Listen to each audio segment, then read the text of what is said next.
오늘도 놀라운 역사 임할 줄 믿습니다. 아멘. 하나님은 살아계십니다. 아멘.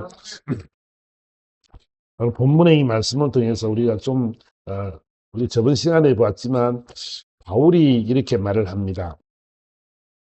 이들이 그 바리새인과 서기관들이 하는 일들을 바라보면서 이 회칠한 담이요 하나님이 너를 치실 거다 그랬습니다.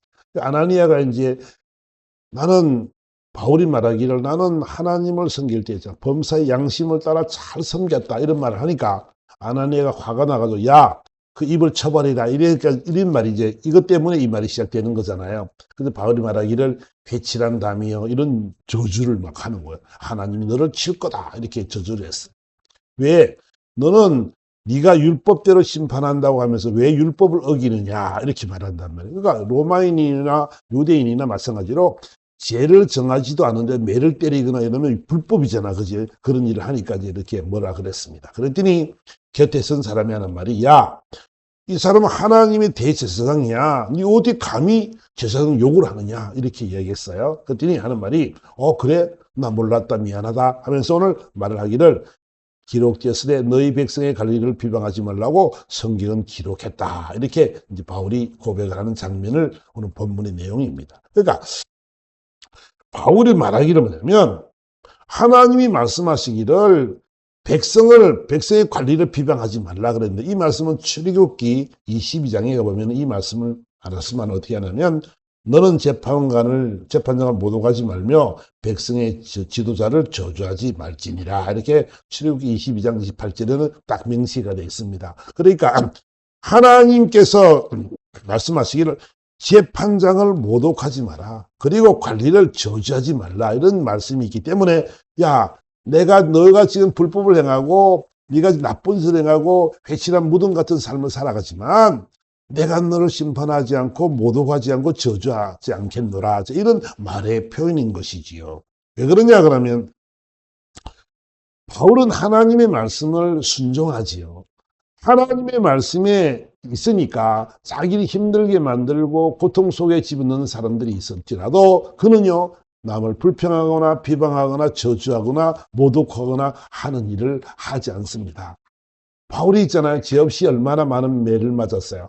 얼마나 많은 매를 맞고 얼마나 많은 감옥에 갇히고 수도 없는 배고픔과 굶주림과 강도의 위험과 동족의 위험과 이 바다의 위험과 여러 가지 위험 속에서 살아왔지만 그는요 하나님에 대한 불평도 없었고 또 세상 사람들에 대한 불평과 저주도 없었던 것을 우리는 알아야 됩니다. 왜 그러냐 그러면 오늘 출애굽기 말씀을 통해서 네가 제사장을 모독하지 말라고 말씀하고 백성들의 관리를 저주하지 말라고 말했으니까 그는 항상 그런 삶을 살아갔습니다.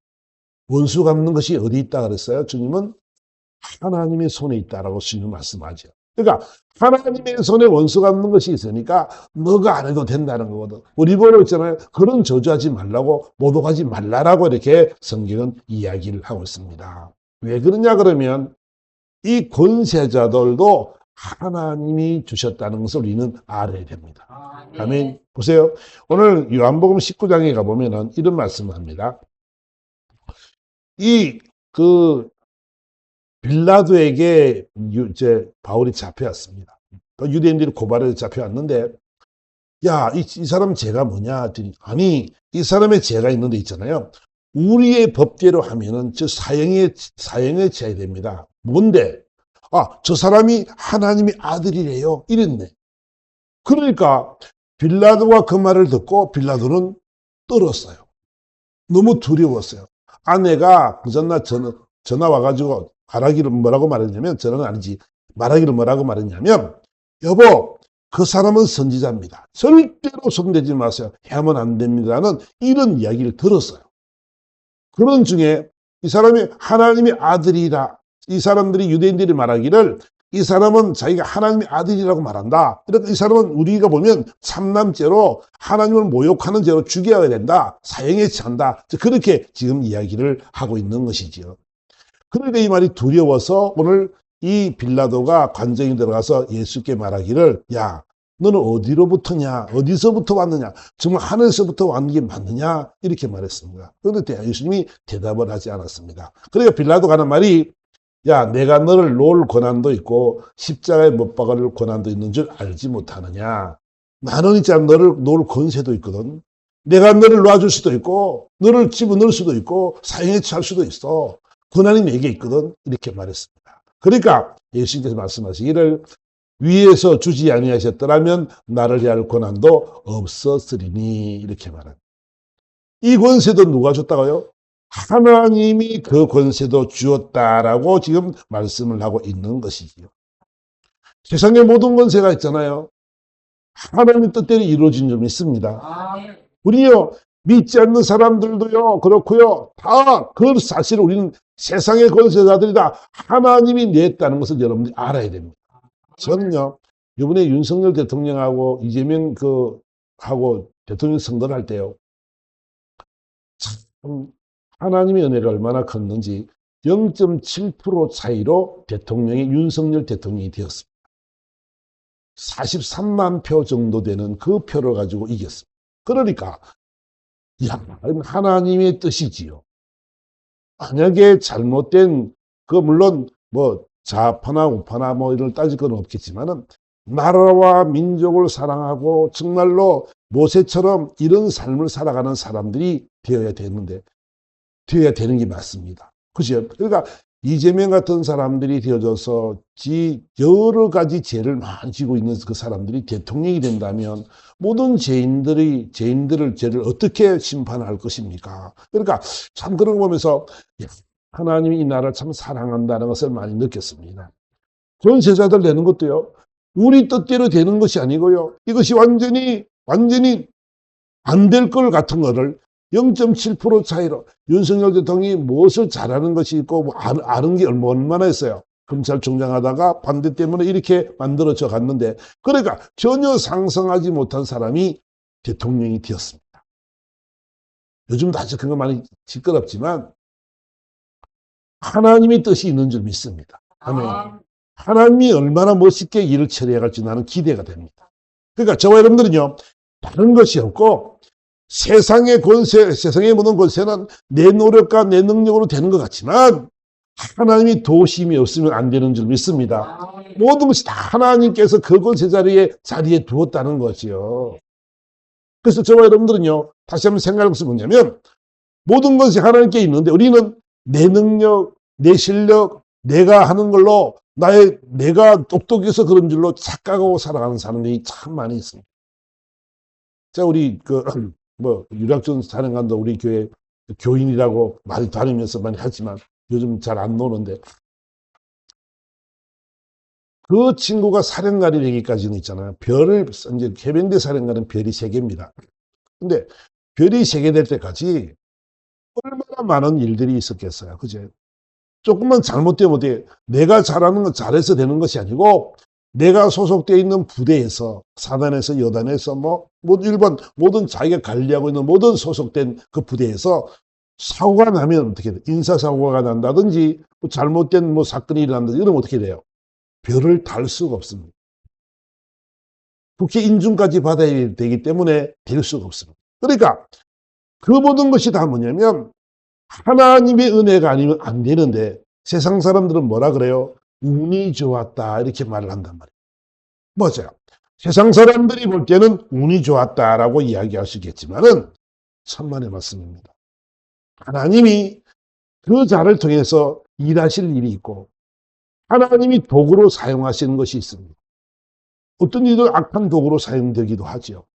어떤 일은 선한 도구로 사용되어지기도 하죠. 어떤 사람들은 정말 하나님 앞에 무릎을 꿇고 살아가는 그 사람들을 통해서 하나님이 더 큰 일들을 이루어 나가기도 하지요. 그러니까 저와 여러분들은 있잖아요, 모든 삶의 모습들이, 모든 세상의 권세자들도 하나님의 뜻 안에 있음을 여러분 꼭 기억하시길 바랍니다. 인정해라는, 이 말의 의미는 뭐냐면 그 권세를 인정해라는 거예요.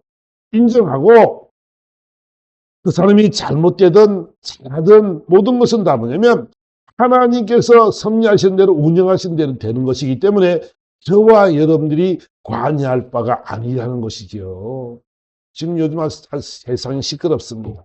윤석열 대통령이 이 계엄령을 선포했는데 그래서 6시간 만에 끝이 났지만 안타까운 것은 뭐냐면 얼마나 대통령이 힘들면 얼마나 괴로우면 얼마나 힘들게 만들면 이 잘못된 세상을 바라보면서 우리는 세상을 바라볼 때 우리는 눈에 보이는 것, 뭐 들리는 소리만 들었지만 그 사람들은 모든 소식을 다 갖고 있을 거 아니에요. 대통령이면 국군 통수권자인데 모든 소식을 다 갖고 있을 것이에요.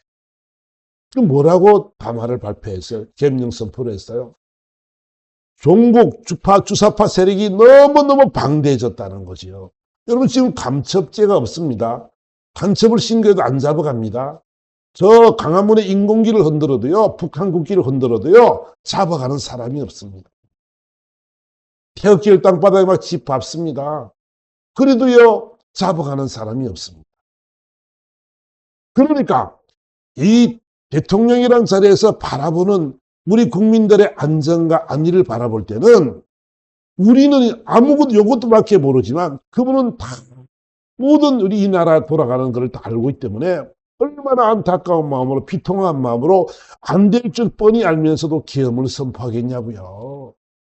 그 최고 먼저 친 데가 어디예요? 압수수색 한 데가 선거관리위원회예요. 선관위 있느냐? 아무도 못 들어가요. 아무도 못해요. 법적으로 재판관이 명령해서 수색 명령을 해야 되는데 그것까지도 힘들어요. 보장되어 있는 곳이. 그러니 아무도 손을 못 대니 부정선거가 얼마나 많이 판을 치고 얼마나 증거가 엄청났는데도 아무도 그걸 파헤칠 길이 없습니다. 그래 계엄을 선포하고 가장 먼저 거기를 먼저 압수를 했지요. 결과가 어찌날지는 우리는 모르지만 그 사람의 마음이 얼마나 아팠겠어요. 국민을 사랑하는 마음, 이 나라를 생각하는 마음이 얼마나 컸겠어요. 오죽하면 그러겠어요. 그냥 야당에서 그냥 인원 많다 그래가지고 그렇게 세상의 모든 예산을 다 깎아버리는 대통령 일을 할 수 없도록 만드는 그런 야당이 어디 있습니까? 나라와 민족을 사랑하는 그런 사람들이 되어져야 되는데 그렇지 못하니까 그런 안타까운 마음이 나왔지 않겠는가 하는 생각을 하게 됩니다. 어쨌든 저는 여러분들에게 오늘 이렇게 말씀을 하시는 것은 뭐냐면 하나님께서 있잖아요. 바울에게 어떤 사명을 주었어요.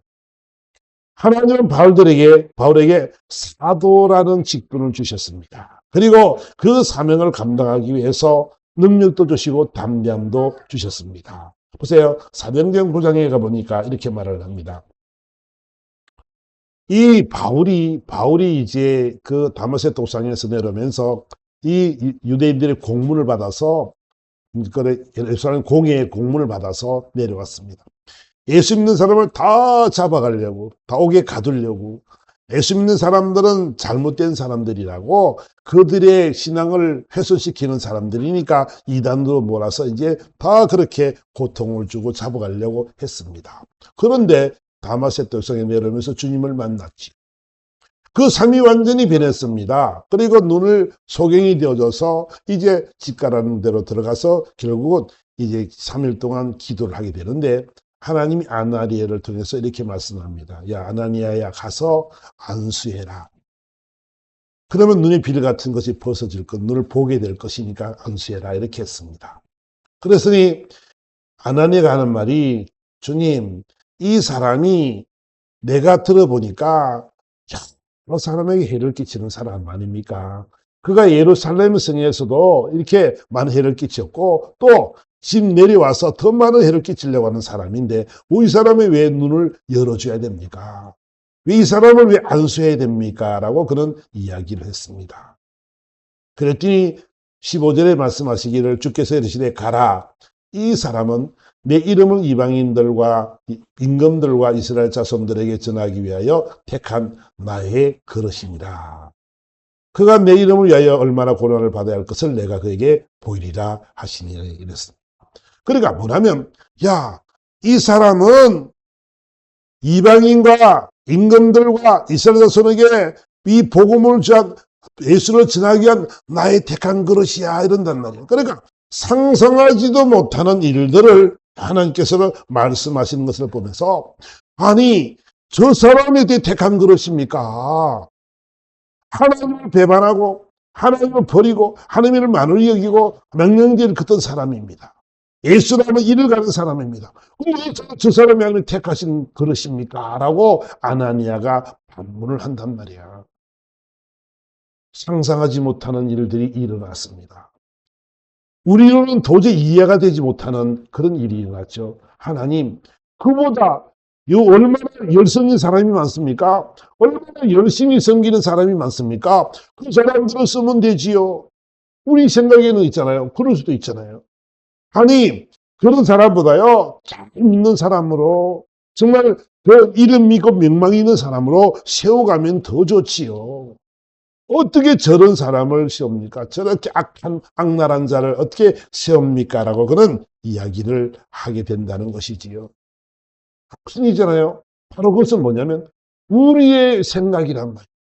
하나님의 구속사적인 입장에서 보니까 하나님이 이를 택해놓고 하나님 택한 것으로 만들어 놓고 고난을 통해서 많은 걸 보여주게 되고 지혜 복음을 로마에까지 가서 전해야 될 사명을 그에게 맡겨 놓으셨다는 것이지요.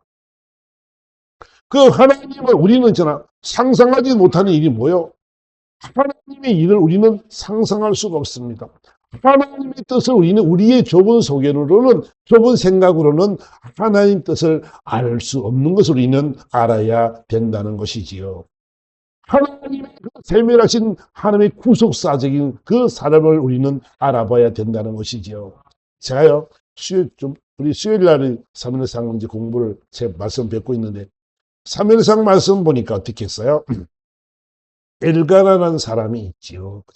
엘가나라는 사람이 이게 레위인이었는데 엘가나라는 사람이 있는데 그 사람이 결혼을 했는데 한나라는 여인과 결혼을 하게 되었습니다. 한나라는 결혼을 하게 되었는데 한나가 자식을 못 낳습니다. 자식을 못 낳으니까 어떻게 첩을 얻었는데 누구를 얻냐면 브릿나라는 자를 얻었습니다. 근데 브릿나를 얻었는데 브릿나는 애를 잘 낳아요. 그러니까 브릿나가 본처인 이 한나를 괴롭히기 시작하는 거예요. 쫓아내려고. 야, 애도 못 낳는 주제에 애를 못 낳는 저주라고 이야기합니다. 옛날에는 자녀를 못 낳으면 저주받았다라고 이야기를 합니다. 자녀가 많을수록 많은 축복을 받았다라고 이야기를 하지. 그래서 이 브릿나가 계속 이 한나를 괴롭힙니다. 그래 괴롭히니까 한나가 너무너무 괴로운 거예요. 엘가나가 말하기를 야 한나야 내가 너를 너무너무 사랑하지 않니? 그러니까 브릿나보다도 배나 더 주는 거야. 뭐 돈도 많이 주고 많은 걸 그 혜택을 주게 됩니다. 갑절이나 주게 되지. 근데 있잖아 양이 안 차는 거예요. 왜? 이 핍박받는 것이 너무너무 괴로우니까 자기가 늘 죄인 같으니까 그냥 가만두면 되겠는데 옆에서 막 찔르니까 더 속이 상하기 시작한단 말이야. 그러니까 이 한나가 하루는 안 되겠다.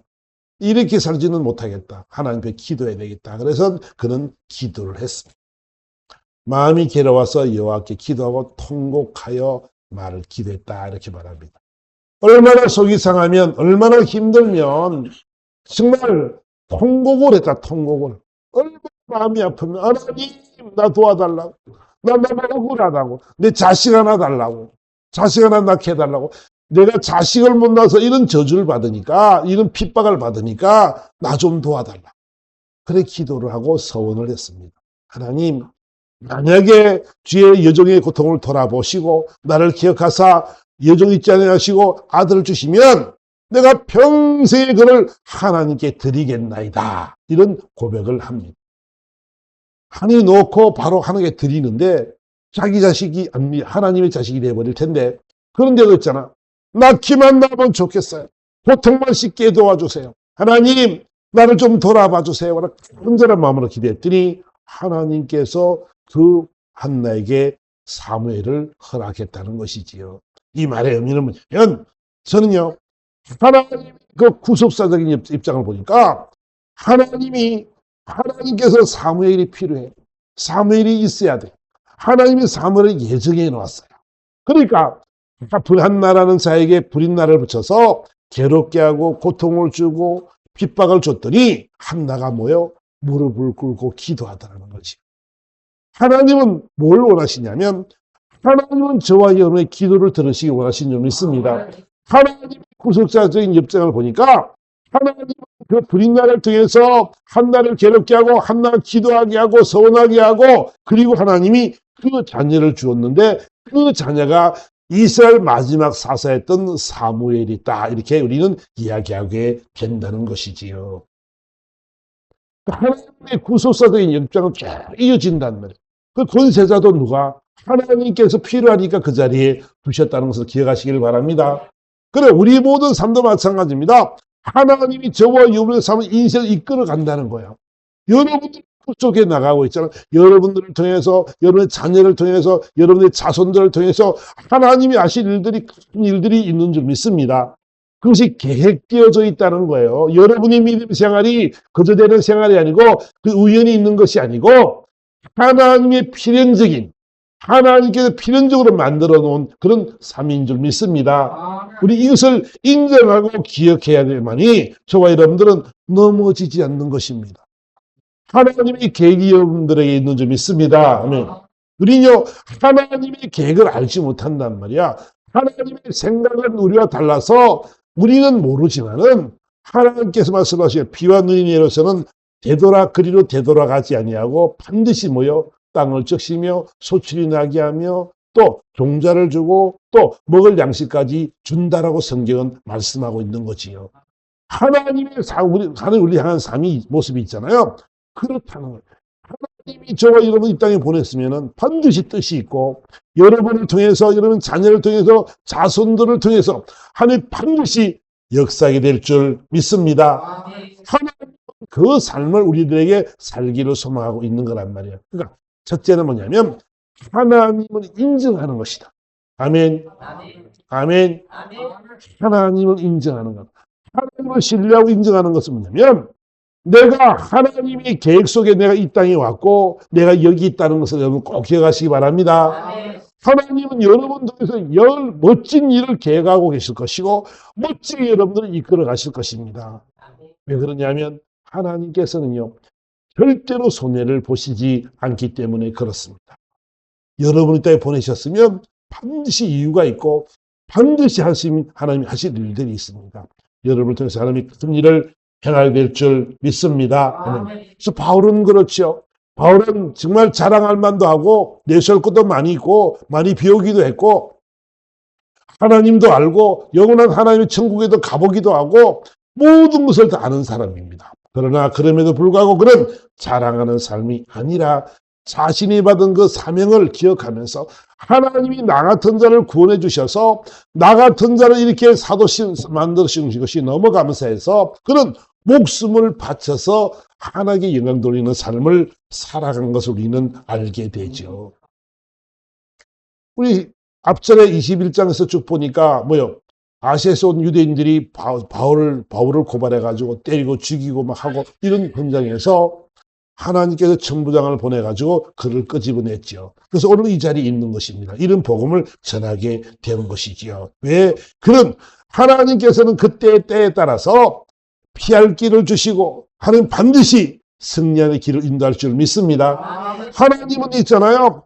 그런 권세자들을 통해서 이 대제사장들이나 그런 자들을 통해서 하나님이요 천부장이나 백부장이나 이를 통해서 그를 이끌어내가서 그 군사의 보호 속에서 예루살렘 아니 로마에까지 가서 복음을 전할 수 있는 그런 사명 감당의 모습을 우리는 보게 되지요.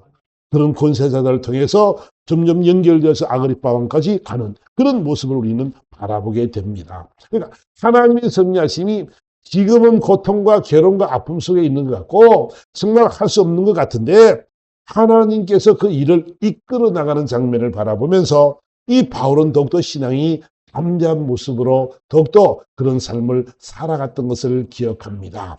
그래서 바울은 있잖아요. 빌립보서 6장에 가보니까 이렇게 말합니다. 무엇도 염려하지 말고 다만 모든 일에 기도와 간구로 너희 구할 것을 감사함으로 하나님께 아뢰라. 그러면 모든 지각에 뛰어난 하나님의 평강이 그리스도 예수 안에서 너희 마음과 생각을 지키시리라. 그가요 그는 그 아래쪽을 쭉 보면 있잖아요. 내가 정말 힘들고 내가 궁핍하고 어떤 형편으로 내가 너무 힘들고 어려운 입장이 많았지만은 나는 자족하는 방법을 알았는데 그것은 뭐냐면 내가 할 수 있는 것이 아니고 내게 능력 주신 자로서 내가 모든 것을 할 수 있느니라. 그것을 그는 알았단 말이에요.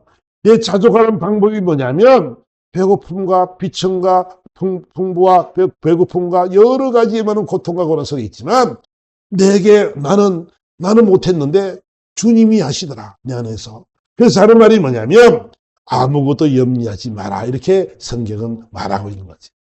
바울이 자기 인생을 살아보니까 난 그랬어. 난 너무 힘들었어. 너무 고통스러웠어. 그런데도 있잖아. 나는 괜찮아. 자족해. 나는 만족해. 왜? 내 안에 주님이 계시기 때문에. 그 능력자이신 줄 믿습니다. 능력자신 그분이 있으니까 걱정 없어. 나는 잘할 수 있어. 그렇게 하고 하나님께 기도하고 간구했더니 하나님께서 그 모든 지역에 있는 하나님의 평강이 우리 그를 지켜주셨더라. 이렇게 결론을 맺고 있는 것입니다. 여러분, 저는 여러분들에게 부탁하고 싶어서 뭐냐면 오늘 권세자들을 주님이 낸다고 말씀하셨는데 하나님은 있잖아요. 모든 저와 여러분들이요. 모든 권세를 인정하고 또 여러분들이 신뢰하고 확신해 나가는 삶이 되었으면 참 좋겠는데 하나님은 있잖아. 어떤 환경과 처지 속에서도 여러분들의 편임을 꼭 기억하시길 바랍니다. 하나님은 어떤 삶을 살기 원하냐면 여러분의 어떤 환경과 처지 속에 있을지라도 만족하는 삶을 살기를 하나님이 원하는 거지요. 만족할 일이 뭐 있습니까? 돌아보면 힘들고 어려운 일들이 얼마나 많습니까? 나를 괴롭히는 일들이 또한 얼마나 많습니까? 나를 아프게 하는 일들도 얼마나 많겠습니까? 오늘 바울은요, 정말 많은 고통 속에 살았던 사람이지요. 많은 매를 맞은 사람입니다. 옥에도 많이 갇히기도 하고 고통을 참 많이 받은 사람이지요. 근데 있잖아요, 그는 자신 있는 삶을 살아갔단 말이에요. 그거 저와 여러분들은요, 하나님이 저와 여러분을 이 땅에 보내시고 하나님의 목적이기 때문에 하나님이 반드시 여러분들이 자족하는 마음을 배우고 또 모든 일에 기도와 간구를 함께 감사함으로 아랠 때 하나님의 역사는 시작되는 줄 믿습니다.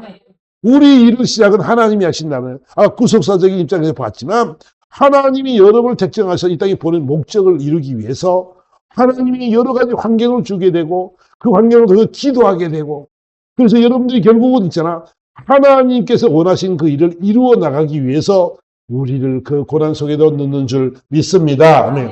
어떤 환경과 처지 속에서도 저와 여러분들은 있잖아. 이런 만족함을 가질 수 있는 삶이 되어야 된다는 거지요. 권세자들이 우리를 힘이 들게 만들고 아프게 만들지 몰라도 우리는요, 거기에 겁낼 이유가 없습니다. 여러분, 환경을 무서워하지 않기를 주님으로 축원합니다. 여러분, 처지를 무서워하지 않기를 원합니다. 여러분이 주어진 삶 속에서 있잖아. 여러분들이 자신 있는 삶을 살아야 된다는 거죠. 왜? 내게 능력 주신 자로서 내가 모든 것을 할 수 있기 때문에 그런 줄 믿습니다. 그래서 그런 있잖아요. 바울은 자기를 고백하기를 디모데전서 후서에 가보니까 나는 선한 삶을 싸우고 나의 달 길을 마치고 믿음을 지켰으니 이렇게 말합니다. 이제부로는 나를 위하여 의의 면류관이 예비되었으므로 이렇게 말합니다. 내가 이렇게 살아가는 이유는 영원한 하나님의 나라 의의 면류관이 있어. 이 땅의 것이 다가 아니고 면류관이 있기 때문에 그리고 그 상이 있기 때문에 나는 이 땅에서 믿음을 선한 삶을 사고 내 달려갈 길을 따가고 내가 믿음을 지켰다라고 고백을 하고 있는 것입니다. 그러니까 우리는 감사한 것은 뭐냐면 저와 여러분들을 너무 하나님이 사랑하시는데 우리가 이 땅 살아가면서 이 선한 삶을 살면서 우리가 이 믿음을 끝까지 지키는 것이 너무너무 중요하다는 거지요. 여러분 신앙을 꼭 지키시기 바랍니다. 하나님이 여러분들 역사하실 일들이 많기 때문에 여러분들이 믿음을 갖지 못하고 주저앉으면 안 돼요. 하나님의 마음이 얼마나 아프겠어요. 그죠? 하나님의 마음이 얼마나 아프겠어요. 하나님이요, 여러분을 사랑하시는데 베드로에게 말씀하신 것처럼 베드로가 이 예수님을 3번이나 부인했습니다. 저주하고 맹세까지 했지요. 그리고 예수님 돌아가시고 난 뒤에 그들은 디베라 바닷가로 갔었지. 고기를 잡으러 갔는데 한 마리도 밤새도록 그물을 던졌지만 한 마리도 잡지 못했지. 그때 주님 나타나셨습니다. 야, 고기가 좀 있느냐? 한 마리도 못 잡았습니다. 그러니까 배 오른편에 그물을 던져라 던졌어. 그리고 물고기 153마리를 잡는 그런 역사가 일어났죠. 그 주님이 알고 나서 나왔습니다. 그 주님 말씀하신 베드로에게 뭔 말씀이에요? 베드로야, 네가 나를 사랑하니? 예, 사랑하지요. 또 물었습니다. 네가 나를 정말 사랑하니? 그럼요. 세 번째 물었습니다. 너 정말 나 사랑하니? 그래서 베드로는 뭐라 그래요? 예, 내가 주님을 사랑하는 줄을 주님이 아십니다. 그랬어요. 자신 없는 삶이었죠. 돌아보니까 예수를 세 번이나 부인하고 부활의 주님을 찾지 못하고 그는 세상을 향해 나갔습니다. 그럼에도 불구하고 주님이 찾아오셔서 그에게 사명을 맡기시는 모습을 우리는 바라보게 됩니다. 여러분 정말 주님 사랑하십니까? 여러분 정말 주님 믿으십니까? 여러분 속에 정말 예수가 안에 계십니까? 우리 삶의 모습들이 있잖아요. 이제는 저와 여러분도요, 이런 선한 삶을 사고 달려갈 길을 마침에 내가 정말 믿음을 지켰다라고 고백할 수 있는 모습이 되어져야 됩니다. 하나님이 여러분을 사랑하시는데 여러분 하나님을 얼마나 사랑하십니까? 주의 기쁨을 어떤 삶을 살아가고 있습니까? 전 여러분들에게 꼭 말씀드리고 싶은 것은 바로 이런 것이죠. 하나님은 여러분을 사랑하시니까 여러분이 그 사랑을 잊지 마시고 하나님이 여러분을 자녀로 삼으셨고 여러분들 절대 떠나지 않는다고 약속하셨고 우리 안에 거하신 그분이 계시니까 우리는 당당할 수 있고 우리는 이 선한 삶을 싸우고 달려갈 길을 마치기까지 믿음을 지켰다는 그것을 자부할 수 있는 그런 여러분들이 되어졌으면 참 좋겠습니다. 여러분 그러기 위해서는 저와 여러분들은요 마음이 넉넉해야 되지. 넉넉한 마음이 되어져서 있잖아요. 이제는 우리를 힘들게 만드는 모든 세력들, 권세자들, 나를 갑질하는 많은 사람들, 나를 힘들게 만드는 많은 사람들, 그런 사람이 있을 수 있겠지만은 중요한 것은 뭐냐면 여러분들이 믿음이 요동되지 않았으면 참 좋겠어요.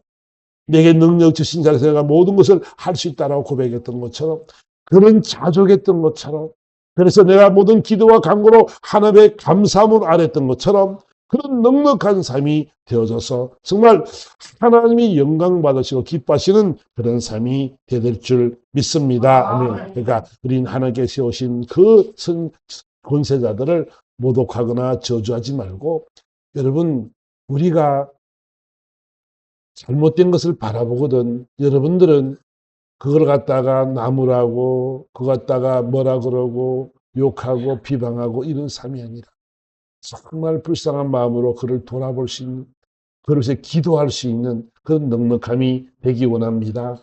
그래서 넉넉해서 있잖아요. 여러분 마음이 부유로웠으면 여러분들이 내게 능력 주신 자가 주님 안에 거하시니까 모든 걸 할 수 있는 사람들이니까 이제는 넉넉했으면 좋겠어. 괜찮아요. 아멘. 그런 거 다 괜찮아요. 아멘.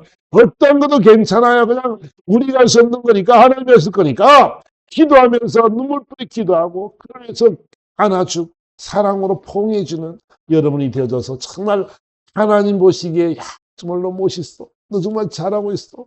너 정말 잘하고 있단다. 그런 칭찬을 받는 우리가 되기 원합니다. 잘하였다다 착하고 충성된 종아.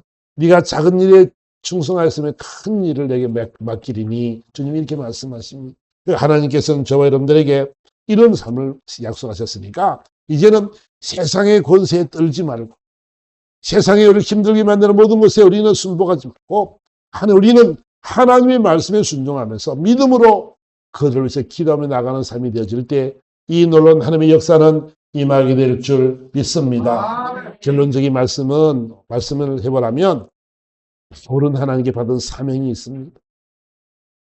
그 사명을 감당하는 데는 걸림돌이 되는 많은 권세자들이 있었고 권세자들 때문에 많은 고난과 고통을 당하기도 했습니다. 그러나 그 바울은 내게 능력 주신 자로서는 내가 모든 것을 할 수 있다라는 그런 자신감을 가지고 자족의 마음을 가지고 그를 용서하고 용납하는 그런 삶을 살았습니다. 그를 모독하고 저주하지 않고 그를 격려하며 그를 위해서 기도했던 이 바울의 모습을 생각하면서 저와 여러분들도 늘 이런 넉넉한 마음을 가지고 기도해서 많은 사람들이 주의 품으로 인도되는 놀라우신 역사를 이루는 아름다운 삶이 되기를 예수 그리스도로 축원합니다. 다 같이 기도하겠습니다.